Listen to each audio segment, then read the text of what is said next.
నమస్తే అందరికి.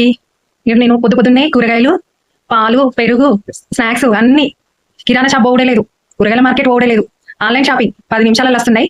మొత్తం ఫోన్ తీసుడు, సెలెక్ట్ చేసుడు, ఆర్డర్ చేసుడు, 10 నిమిషాలు. చూడండి, జెప్టోలో ఆర్డర్ పెట్టాను. ఇదిగో జెప్టో బ్యాగ్ ఇదే. ఇదిగో ఇందులో పచ్చిమిర్చి, పెరుగు, పాలు, ఇదిగో కంగన్ హాల్లో దొరికే బొట్టు కూడా, సింధూర్, పువ్వుల షాపులలో దొరికేటి, పువ్వుల కొట్టులలో దొరికే పువ్వులు అన్ని ఒకటే ప్లేట్ల, కూరగాయలు, పుదీనా, కొత్తిమీర, ఫ్రూట్స్, డ్రాగన్ ఫ్రూట్. స్నాక్స్ అయితే కురుకురే ఎవరికైనా అడగకండి.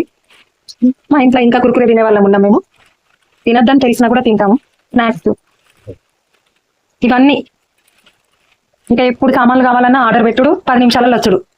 ఇది మంచిగా చెడుకా అర్థమైతలేదు కానీ పాపం చిన్న చిన్న కిరాణా కొట్టలు, కూరగాయలు అమ్ముకునే వాళ్ళు లాస్ అవుతున్నారని అయితే నాకు అనిపిస్తుంది.